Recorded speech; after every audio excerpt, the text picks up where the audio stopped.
সম্প্রতি ভারত পাকিস্তান উত্তেজনা নিয়ে অনেকেই উদ্বিগ্ন যে ভারত পাকিস্তান যুদ্ধ লেগে যেতে পারে।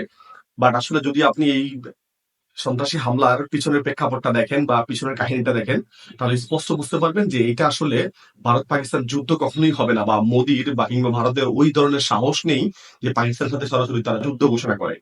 তারা শুধুমাত্র এই সন্ত্রাসী হামলা থেকে রাজনৈতিক ফায়দা নেওয়ার জন্য ট্রাই করবে। এবং কেন আসলে এই ফায়দা নিবে? আপনারা জানেন যে সন্ত্রাসী হামলাকে তারা মূলত সন্ত্রাসী হামলা রাষ্ট্রীয়ভাবে বললেও ক্ষমতাসীন বিজেপি মূলত বলছে এটা হিন্দুদের বিরুদ্ধে মুসলিমদের বা জঙ্গিবাদের আগ্রাসন হিসেবে।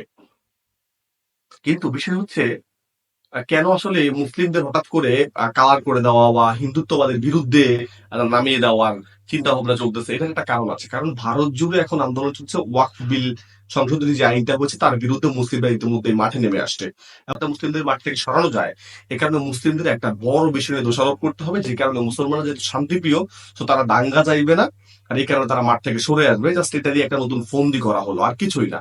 এছাড়াও সামনে বিহার ইলেকশন আছে, পশ্চিমবঙ্গের ইলেকশন আছে। এই দুইটা ইলেকশনে হিন্দু ভোটগুলোকে একজোট করা, মুসলিমদেরকে একটু একঘরে করে দেওয়া, এই চিন্তা থেকে। এবং চাইলে, এবং কিছু ক্ষেত্রে অনেক বিশ্লেষক এটাও বলছে যে হ্যাঁ, হিন্দু মুসলিমদের ভিতরে একটা দাঙ্গা তৈরি করা, আর দাঙ্গার মাধ্যমে হিন্দুদেরকে একজোট করার একটা প্ল্যান চলতেছে।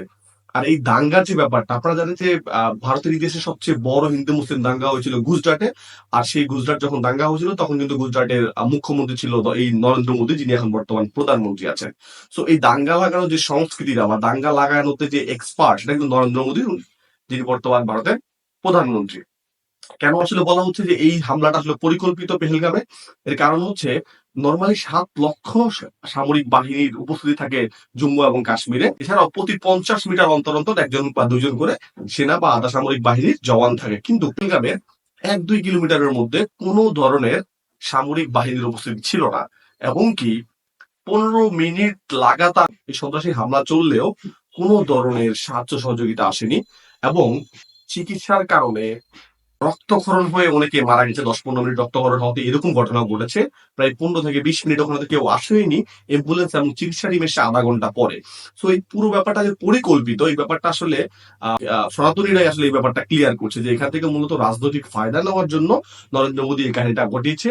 যেভাবে যেভাবে পুলওয়ামা হত্যাকাণ্ড ঘটানো হয়েছিল, এবং পুলওয়ামা হত্যাকাণ্ডের রিপোর্ট কিন্তু এখনো, সে 2019 সালে, প্রায় 6 বছর হয়ে গিয়েছে, এখনো পর্যন্ত কিন্তু পুলওয়ামা হত্যাকাণ্ডের সেই রিপোর্ট এখনো আসে নাই। তো তারা ভেবেছে নতুন করে একটা জিনিস করে এই ধর্মের একটা দোহাই দিয়ে আর মুসলমানদের কোণঠাসা করবে এবং হিন্দুত্ববাদী ভোটের একটা তারা ফায়দা নেবে। এটা ছিল মূল বিষয়। তবে হ্যাঁ, যারা এটাকে কেন্দ্র করে ভাবছে হিন্দু ভারত পাকিস্তান যুদ্ধ হবে, আসলে আদতে সেই যুদ্ধটা হবে না। কারণ ভারতের ওই ক্ষমতা নেই যে তারা আসলে যুদ্ধের ব্যয়ভার বহন করে। এবং ভারতের চারপাশে যে দেশগুলো আছে, কোন দেশের সাথে সীমান্ত তাদের স্থিতিশীল না। তো ভারত এই ধরনের জন্য প্রস্তুত কিনা সেটা নিয়ে যথেষ্ট সন্দেহ রয়েছে।